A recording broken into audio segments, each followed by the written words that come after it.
So welcome to our event this evening, which is Ohioans sharing their struggles about HOA barriers. I'm going to, oh, maybe not. So I've got a couple slides to share if it wants to let me do that. There we go.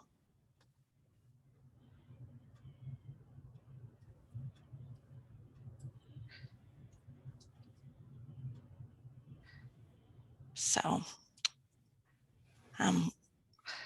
we'd like to invite you to join us again in August. We have a panel discussion coming up then about perspectives of solar rooftops in HOAs. That event is taking place on August 18th and it starts at 6:30 in the evening.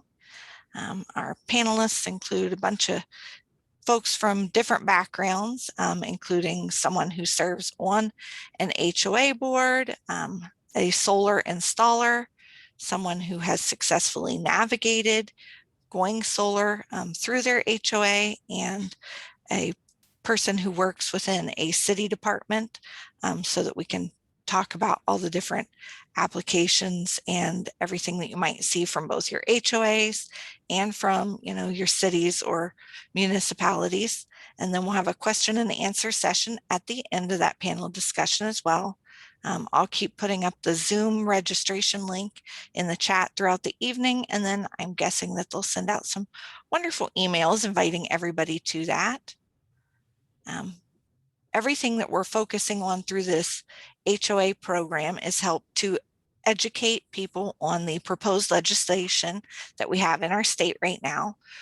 Ohio Senate Bill 61, which was co-sponsored by Senators Blessing and Antonio, has been through 3 hearings now. And then the Senate is currently on their summer recess, so we won't see any movement on it for a little while. But this bill includes language about solar rights for residents within HOAs, which will hopefully allow them to go, solar with a little less struggles from their HOAs and give everybody a little bit more guidance on it. So you'll find that link is one of the ones that I'll be linking to in the chat throughout the evening. So we encourage you to go read the Senate bill. And then if you have any questions about it, my email's up there in the chat all the time. And then tonight we're covering a couple of our wonderful Solar United Neighbor followers have agreed to speak about their HOA experience. Steve Friday will be talking to us about what it was like to go solar in his HOA and how he navigated with his city to get the proper permits. And then Stephen Master Antonio will be speaking about his experience with trying to go HOA solar within his HOA and the barriers that he has faced, and talk to us a little bit about what that process has been like. I think his is a little bit more long and drawn out than we ever hope it happens to anybody, but we're glad he agreed to join us and talk to us about it. And then afterwards, we're going to have a question and answer session here tonight, and we'll try to help you come up with ideas if you're currently trying to go solar within your HOA. So we're going to kick off first here. I'll stop sharing because that's all I have on the sharing front, but we're going to hear first from Steve Friday about his experience with successfully going solar in his HOA. Hi, thanks for having me. Steve is probably going to be really mad at me because it was not hard in my experience. I live in Dublin, Ohio, so I don't know where that relates to where everybody else is, but there are parts of Dublin that the HOAs are much stronger and much more restrictive than where I live. I live in one of the older neighborhoods, and our HOA is it's somewhat voluntary. I mean, there are some benefits to being in the HOA, but it's not mandatory, and the rules and the processes to get through just about anything you want to do in the neighborhood is not nearly as difficult as it is in some of the areas. Like, for example, Muirfield, I know is much more restrictive than where I live. But I currently have 31 panels on my roof. Been there about, I think, I don't know, maybe 6 years.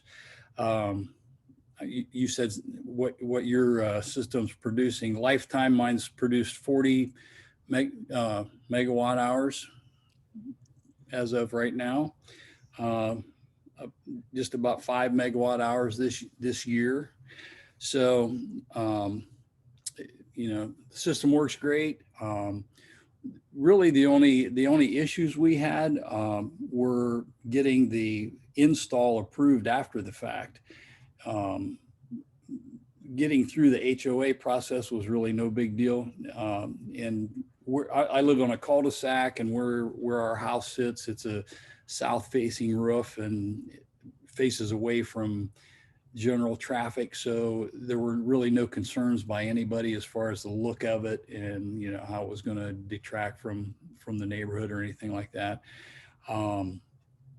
Once we, you know, got approval through PUCO and got the install started, really had no problems at all until we got to the final approval stage. And we had some issues with the city as far as the electrical install and how the panels were connected on the roof. There was some disagreement about what the code was with respect to how those connections were made, whether they were inside the attic or out on the roof itself. So we had a little bit of a battle between the contractor and the city over that, which took probably about a year, but it really didn't affect our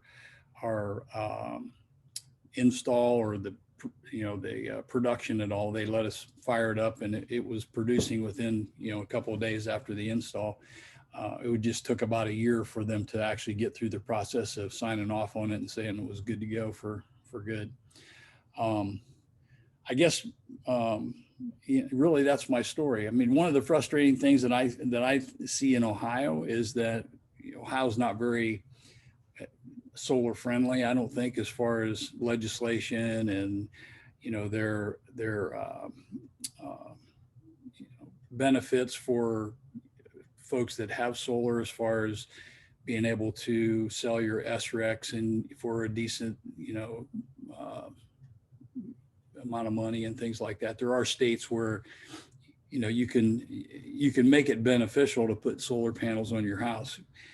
I'll probably be dead before it gets paid for and you get the real benefit of it. But, you know, generally my electric bills, you know, either I have a credit or I get a $3 or $4 bill, you know, every month. So it pretty much covers 95% of my production every month. So that's where I am. That's all I got. Well, thank you for sharing that. I have a quick question. Did your HOA have an actual like application that you needed to turn in? No, I just checked with them, and they really had no issue with it at all. That is definitely a very simple process. Yep. Yeah. I think the process was they made a few calls to neighbors on the street to see if anybody had any issues with it. And since I've done mine, there's 2 other people on our street that have installed solar panels as well. So definitely not an issue here. Very nice. Rita is asking if you have a shared roof or if you're like a singular home. Yeah, it's a one single family home, ranch style single family. Yeah. Very nice. Well, if we don't have any other questions directly for Steve, we'll catch him at the end of this and see if there's anything else anybody's thought of. And in the meantime, we'll hear Stephen, whose story I don't think is quite as clear cut or simple. Okay. Thank you for having me. I do appreciate it. And I will indeed express my anger at Mr. Friday for the ease at which he was able to get solar. My experience has been nothing like that. I'm dealing with a much more, I don't use a tyrannical board, but I'm dealing with a board, at least a few members on the board who are very adamant in how they run the board. They've been on there for many years. And so I just had a very different reaction to my proposal when I did it. And the odd thing was, one of the board members lives next door to me. He's very pro-solar as well. But unfortunately, two other board members are not, and they're a little more, I use the conservative, not in the political sense, but in the sense that they're more conservative in taking risks or making changes to the neighborhood. Okay. So I've always been a very, I think, accommodating homeowner. I keep up my yard. I do, my house looks fine, I think. At least I hope so.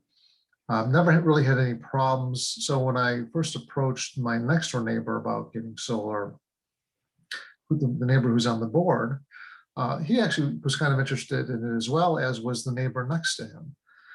But he told me there was a restriction in the covenants might prevent that. And I thought, well, okay, well, there's a restriction. Let me present evidence to the board members and see if they can either change the restriction or allow me some kind of exception to put on solar. And I thought that would be, a nice way to do it. I would present them, give them any information they wanted. And then I really tried to, I approached my neighbor, then I approached several other board members by email. But as I was doing that, they were having meetings without notifying me and discussing my proposal. And ultimately, without getting into too much about my specifics, they essentially had a meeting where they voted to table it and say, we don't think we want to make any changes at this time. We want to do a little more research into the issue.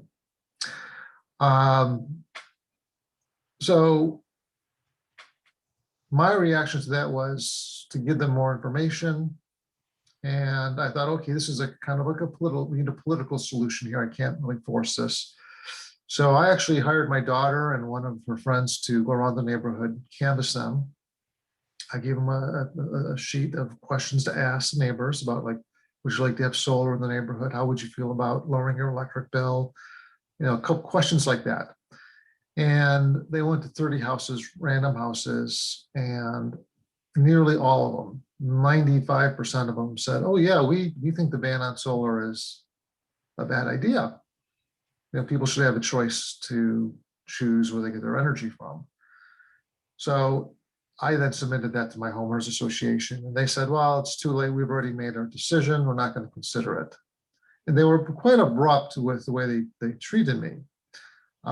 Shockingly so, in my opinion, at least. So my response to them was, please reconsider. There is a 20% federal tax credit that's going to expire at the end of the year, which it was at that time. It's supposed to be renewed. So to me, there was a sense of urgency in getting it done. And so I essentially told them, you need to reconsider. I've given you plenty of facts. Other neighbors feel the same way I do. I don't see what the problem is, but if you're not going to move, I will, press this further and seek a lawsuit. Now, I don't recommend the legal process.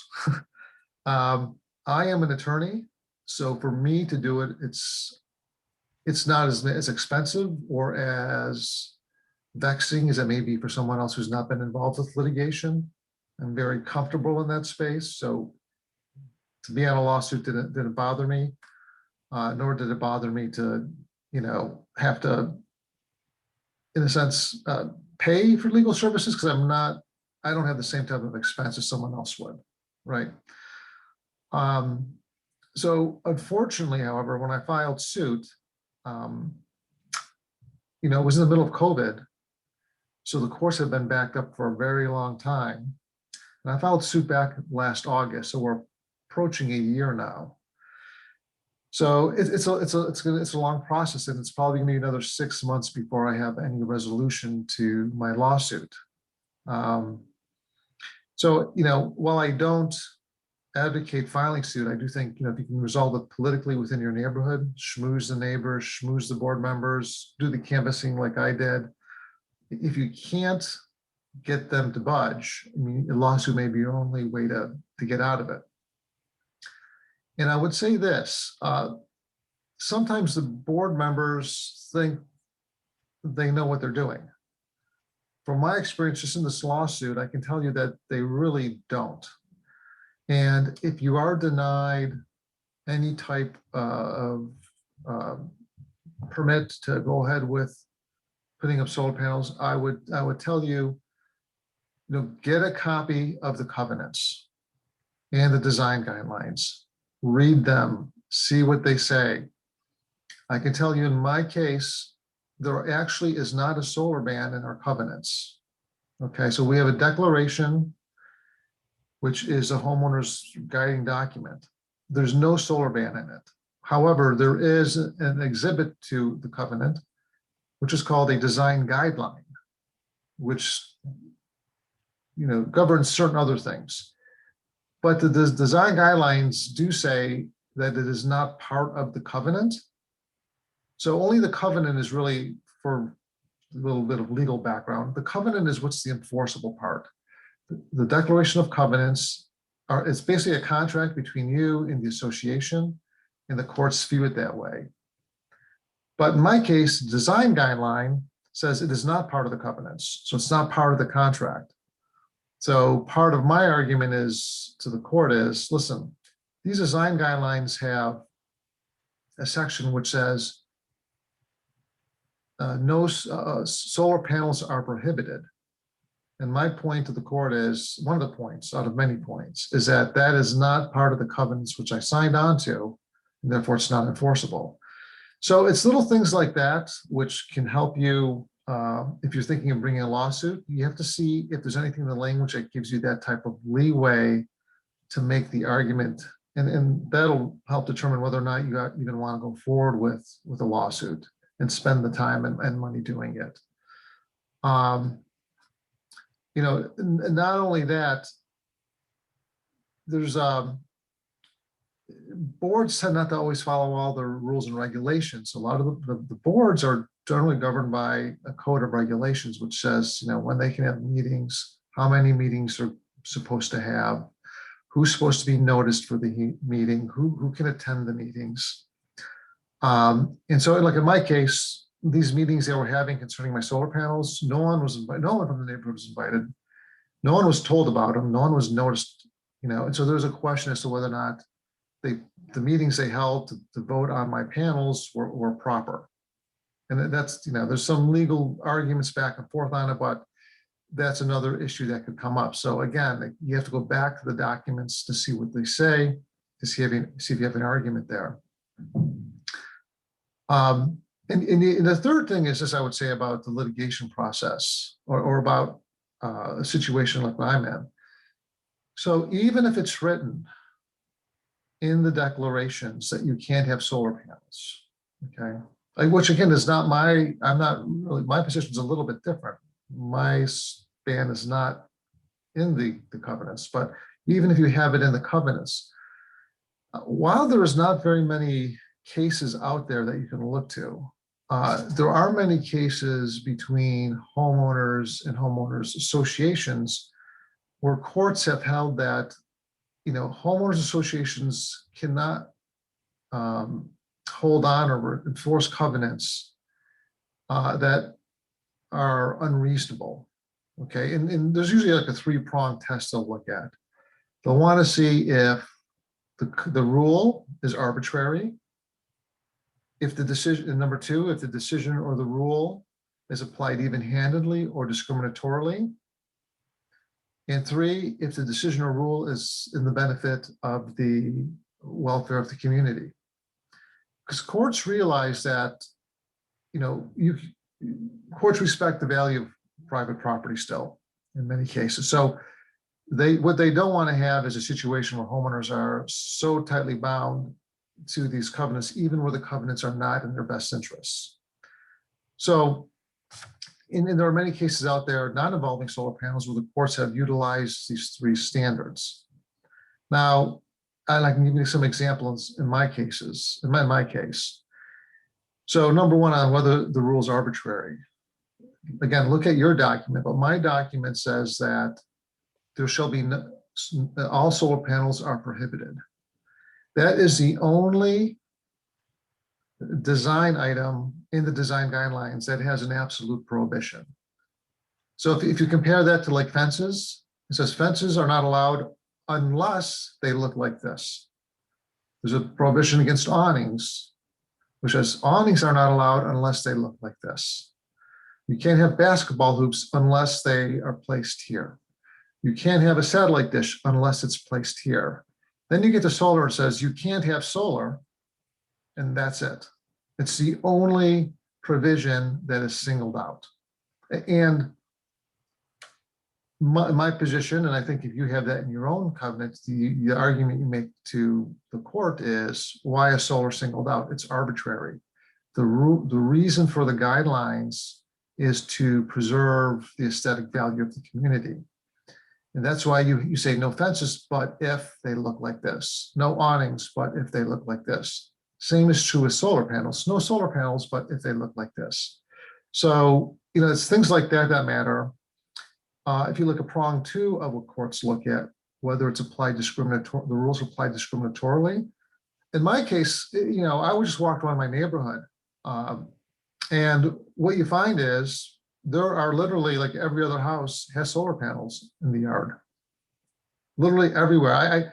As part of my case, I actually walked around the neighborhood, took pictures of my neighbor's solar panels. And they're small solar panels. They're solar panels which are in their yards. They're landscape lighting. But typically the landscape lighting either has a small circular panel on top of the light, or it has like a square panel on top, which is kind of attached to the light. But they're solar panels nonetheless. My particular design guideline says no all solar panels are not prohibited. It doesn't say whether they have to be in the roof, whether they have to be in a garage, whether they have to be in the yard, on your trees. It makes no reference at all. So the board has allowed panels to flourish in my neighborhood so long as they're on people's lawns. But when I want them on my roof, they want to enforce it. So that's another. So when you look at your guidelines, see, if solar panels are not allowed, it's an absolute ban, and they have panels and landscape lighting, you may have an argument to bring to a court and say, listen, court, this board is allowing all these panels to proliferate everywhere, but won't allow me to do it. And the third prong is, again, the courts will look at, is the ban in the best interest of the community or for the welfare of the community? Now, I think all of us here probably can agree that solar panels are beneficial for our community. If you have a house and you sell the house, it's probably going to be worth more because you're selling a house which has no electric bills associated with it. So when you get a prospective buyer, it's an easy sell. And so that's one point. I have an electric vehicle. Many of my neighbors have electric vehicles. And as those become more commonplace, more and more people are becoming interested in powering not only their homes, but their cars, which energy they source themselves. They want the freedom to choose where to get their energy from. And so you have a financial benefit for homeowners to go solar. And I think that's a compelling argument for a court to consider. So you have all those arguments you can bring to a court. The problem you have is going to court costs money, it costs time, and it's not a quick solution. So, back to, would I rather be in Steve Friday's shoes? Yes. It's wonderful. I want to move there. Steve, is there any houses available? Can I come? Yes, absolutely. And they're expensive. Okay.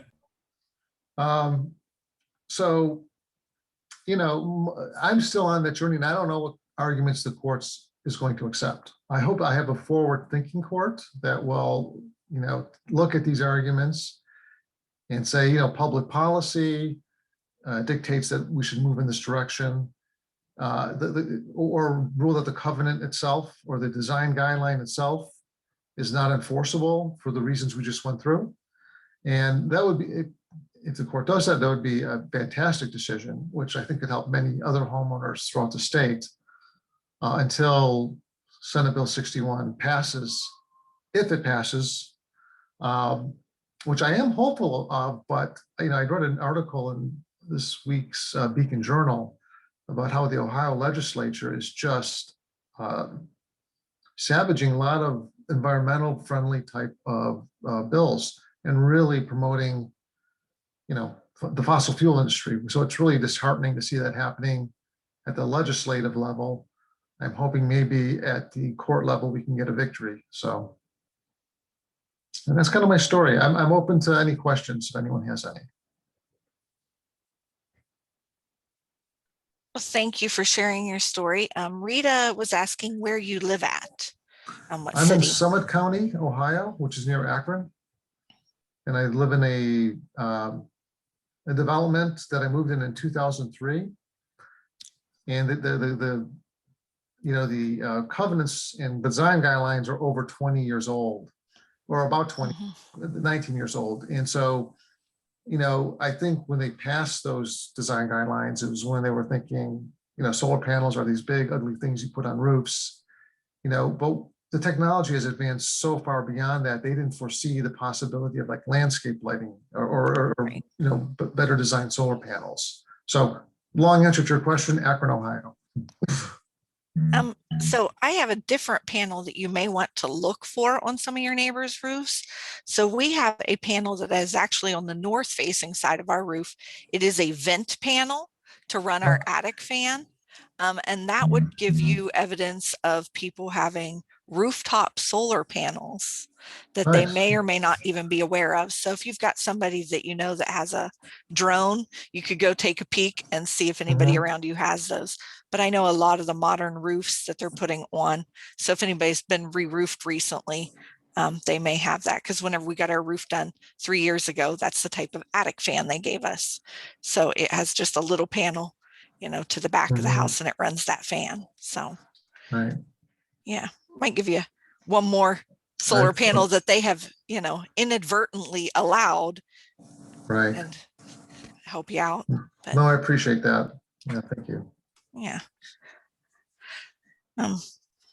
So do we have any other questions for either of them, or would anybody else like to share their experience? I have something I wanted to add. Okay. What Stephen was saying. So I am a realtor and a solar energy consultant in Columbus, Ohio. And what I find is one of the biggest questions on both sides of those two industries are, what does it do to the property value of the house, but also the neighborhood? And so I think that is one of the biggest questions that HOAs have. And to speak to what Stephen previously mentioned, he was talking about evidence. And it's not well known that the National Association of Realtors actually publishes statistics on sustainability and how they affect the market. They actually publish it every April. So I can't remember if it's April or March, but every spring they publish that document. And if you just Google NAR Sustainability Report 2021, you'll get the report from this year. And I'll throw it into the comments too when I'm done talking. But there's the evidence that you're looking for. And it's not collected by an industry that is benefiting from that. It's just collected by an industry that needs to know the answers, right? And so you'll see a lot of trends. If you look at the 2020 report and compare it to 2021 and every year previous to that, you'll see that the trend is going up and up and up. And it also breaks it down geographically as well. So the answer in Texas might not be the same answer as in Ohio. So add that to your arsenal of evidence, because that is something that I use frequently when somebody has questions about what does it do to property value. I just simply point them to the annual NAR report. If I can respond to that, Catherine, thank you so much. If you could give me that in the comments, I would appreciate it. Yep, I'll throw it in. I did make that argument to the board, and I actually included a Zillow report, which showed that on average, homeowners' values go up by 4% compared to homes that don't have it. Right. And that was the argument I was making to the homeowners. I was like, we're going to have young people moving. As we get older, young people who are more environmentally friendly, more conscious of that will want it. And as they get electric cars, they'll want it. And I actually attached a Zillow report for them. Okay. And the Zillow report, though, doesn't break it down by, regions. So some regions it has a bigger impact than others. Right. Sounds like what you have is a little more detailed. So I'd love to see that. Very detailed. It breaks it down into very easily manageable pie charts and bar graphs. And it also affects, they also look into things like days on market. Does it affect the number of days on market? What is the consumer interest level depending upon region? So not only is each individual report useful, but if you put all the reports side by side, that would be interesting to see, what that bar graph looks like, what interest in 2015 as opposed to, what it is in 2021. So I'm going to go ahead and throw it into the chat so that you can see it. But if you simply Google NAR Sustainability Report 2021, you'll find the same thing. Thank you so much for sharing that with us. Obviously, those of us that aren't realtors don't realize what resources might be out there that could help us out with some of that. And that's always the biggest hurdle. Like what I've found, the biggest hurdle is the financial piece. Not just about what the ROI is, but also what it's going to do to the property value as well. Yeah.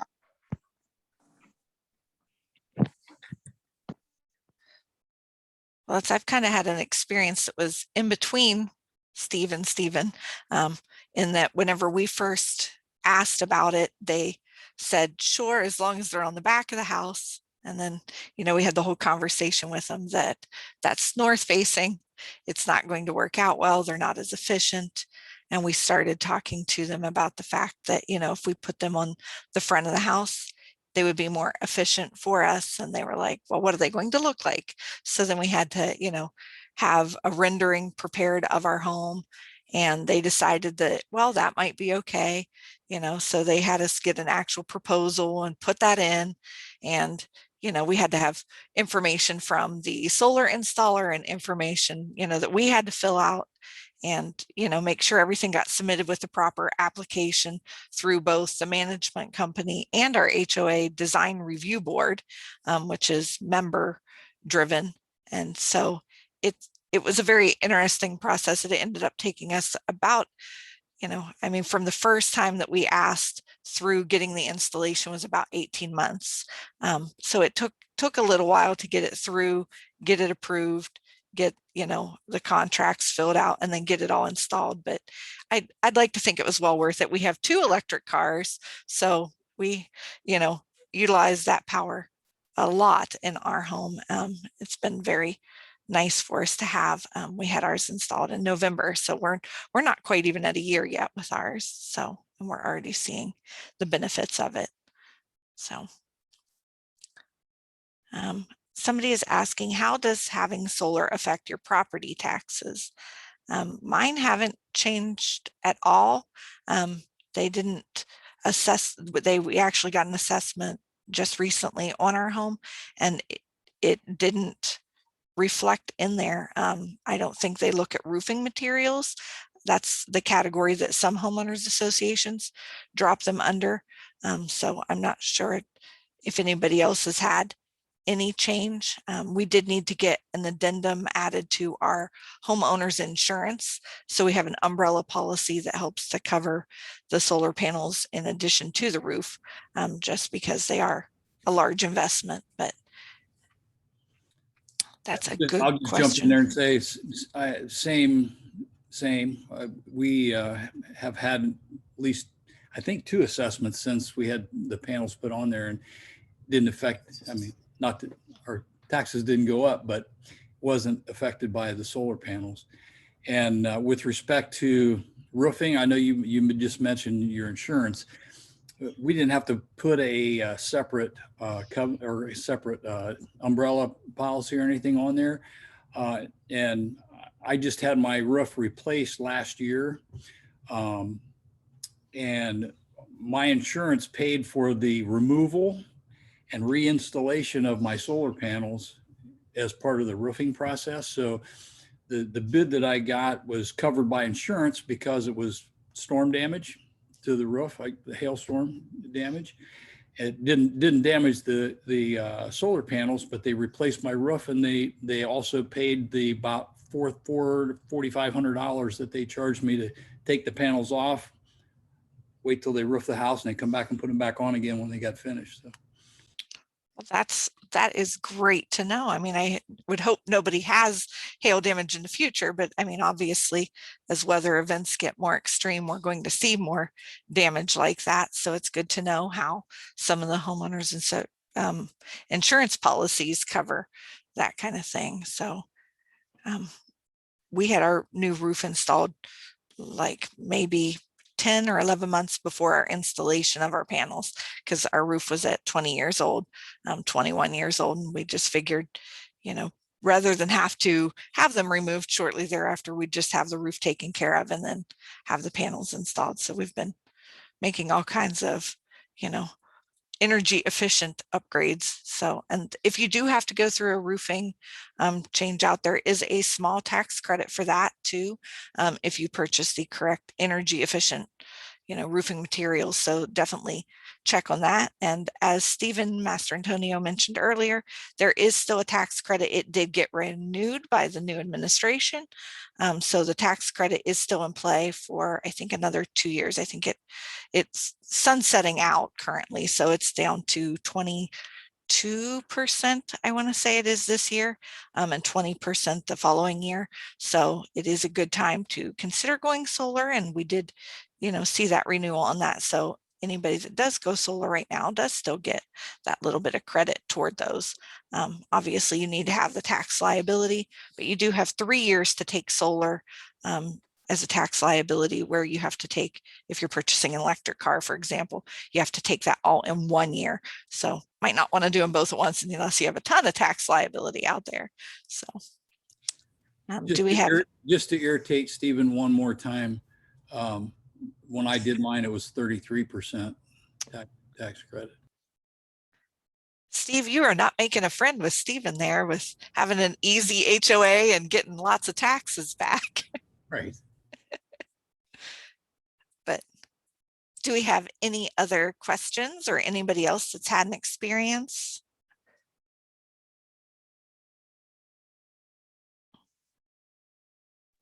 Well, Catherine thinks it might be the 26% extended through 2021. And it might be, I'm pretty sure it is. It was a real surprise, actually. Yes. Because we all expected it to roll down to 22 in January, and then it didn't. So that was a pleasant surprise. And it will roll down eventually. I haven't committed to memory when that is. I think it might actually be next year. But you are correct. It was originally supposed to come down to 22% this year.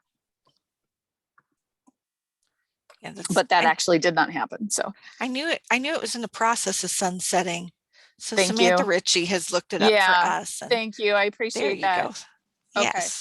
So the correct information is 26% through 2022, and then 22% starting in 2023. And that does include all of your additional pieces of your system. So like in our case, last November, we had 42 solar panels installed. We had an additional second EV charging unit installed, and then we had the battery backup installed. And all of those pieces were eligible for the same tax credit since we were purchasing them all at once with our solar panels. It was all considered part of that system. So it's a really good offer, especially if you have the tax liability. If you're not sure, then get yourself a hold of a good tax consultant and ask them. There are some things that you can do, like adjusting the amount of taxes you're withholding so that you can, have a little bit more liability and get more of that funding back. And like I said, it is good. It has a rollover policy, so you get 3 years to claim that all back if you weren't able to do it all in one fell swoop. So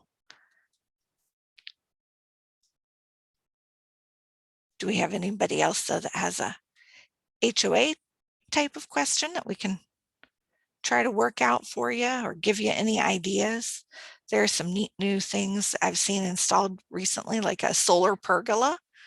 So if they're not allowing, rooftop solar, maybe your, community would consider letting you have, this backyard standalone unit or a solar carport. Those are becoming more popular with people who have electric vehicles because they can, see the benefits and they don't have to have a roof, especially for people who maybe don't have a garage with their home.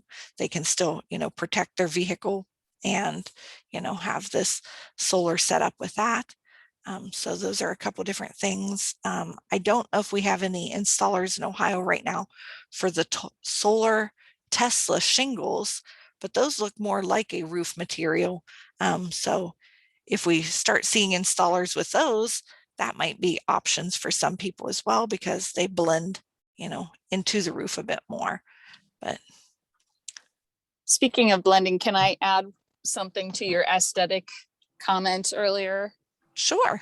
I know you mentioned that your HOA had questions about the aesthetics, and I think that there are a lot of preconceived notions about what does a solar panel look like. And I don't think that there's a lot of knowledge that there is more than just black on silver, that black on black is an option. And so, providing pictures of what black on black option looks like may help an HOA, wrap their brain around, okay, that's not what I was imagining. That's not what I was picturing. It maybe does blend into the roof. We don't have the grid pattern that I typically see, right?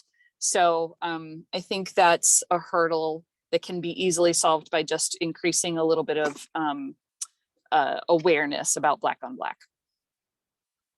Yes, you're absolutely right. And we have actually had a couple people submit stories before where they were only allowed to get the ones that appear to be seamless, frameless installations, or they had strange requests that they had to have the Squirrel Guard so that it has like a uniform look to the very edge, which, I always recommend Squirrel Guard in Ohio because we have a lot of critters, that get up there on roofs and like to make nests underneath your panels and can do damage to the wire or, anything else. So it's always a good idea anyways, but we've actually had a couple people report in where they had to have that Squirrel Guard just so that it didn't have like that gap and that look to it. So there are some different, aesthetics that are easy workarounds, finding those panels that are frameless or have a black frame or, the little squirrel guards to them. Then there are some that, are just impossible to please aesthetics. So I believe there's also black racking as well, differently colored racking. yes. Yeah, just if your covenants, include any type of odd rules like that, make sure that your installer is aware of those so that they can help work with you. In our case, our HOA decided in the end that there are 2 odd rules they wanted to throw in where it had to be professionally installed. And I'm like, no problem. My husband went to DeVry. He's perfectly capable of doing it, but 42 panels is a large system and I'm not going to have him up on the roof that much. And then their other one was that we couldn't have the panels have the blue reflecting color to them. And most modern panels don't have that anyways. They're usually gray or black and they, absorb the light. They don't really have a reflection. But, we had a couple of those aesthetic rules that thankfully didn't play into how efficient our system was or anything else. But good to know that, that they were looking out for the community, trying to keep us all have, about a similar look. And we now have 3 homes. There's 750 in our complex, but 3 homes in our complex that have gone solar.